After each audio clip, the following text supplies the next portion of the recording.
चला तर आपण आज लाडू बनवूया। आज मी तुम्हाला बेसनाचे लाडू शिकवणार आहे। पण बेसन लाडूमध्ये मी माझे इंग्रेडिएंट्स वेगळे आहेत, ते काय काय आहेत ते आपण बघूया। आपण इथे प्रथम डिंक घेणार आहोत। डिंकामुळे लाडूला खूप छान टेस्ट येते। डिंक, तूप, बेसन आणि ही पावडर शुगर आहे। याच्यामध्ये मी 2 वेलच्या घालून बारीक केलेली साखर आहे। 1 चमचा फक्त बारीक रवा आहे। तर आपण सुरुवात करूया लाडूला। सर्वप्रथम आपण तूप घालून घेऊया। तूप 1 मोठ्या वाटीला आपण काय म्हणतात ते 3/4 तूप घेतलेलं आहे। तूप गरम झालेलं आहे। आपण याच्यामध्ये आपण आता डिंक ॲड करूया। थोडा थोडा डिंक तळून घ्यायचा आहे। छान डिंक छान फुलून द्यायचं आहे। डिंकामुळे हे लाडू खूप पौष्टिक आणि काय म्हणतात ते हे होतात, दाताखाली लागत नाही ते चिकट।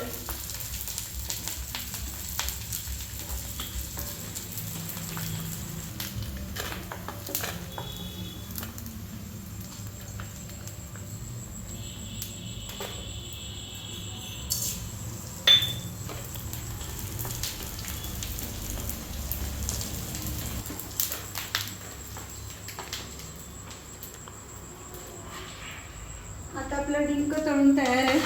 तर आता आपण बेसन हे करूया। बेसन घातलेले आपण 1 चमचा रवा घातलेला आहे।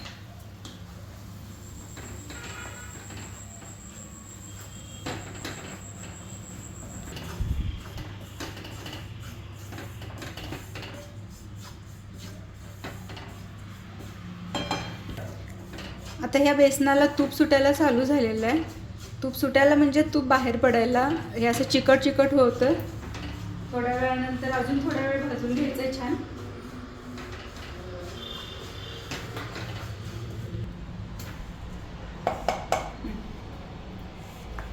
बेसन छान भाजून घेतलेलं आहे। आता एका प्लेटमध्ये आपण बेसन काढून घेऊ। आता आपण डिंक कसं बारीक करायचं ते बघू।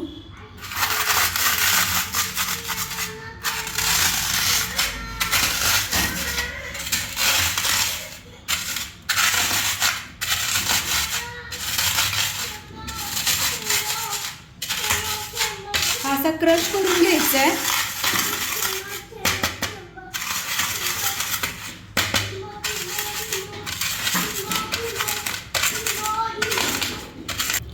आता आपण याच्यामध्ये डिंक घालून घेऊ।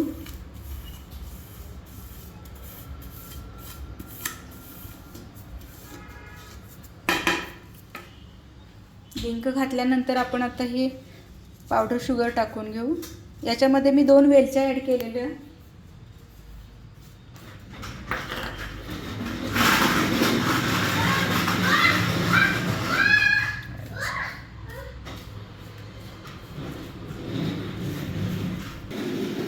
फाल्गुन लाडू खाणार? लाडू खाणार का? फाल्गुन लाडू खाणार? खाणार? खाणार? मम्मा काय करते? लाडू करते।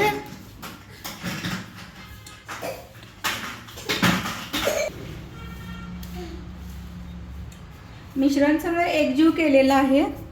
आता आपण याचे लाडू वळू।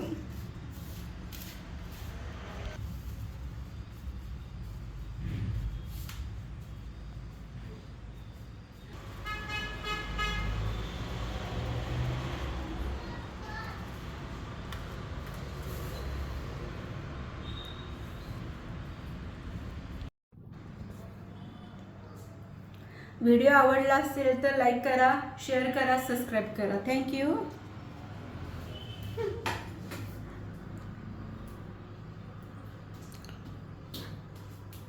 लाडू फार खुसखुशीत झालेले आहेत, अजिबात टाळूला चिटकत नाहीत। जी ह्या लाडूची खासियत आहे। फाल्गुन तुम्ही खातच राहाल। कसं झालंय? छान झालंय? छान झालंय? कसं झालंय? थम्स अप दे।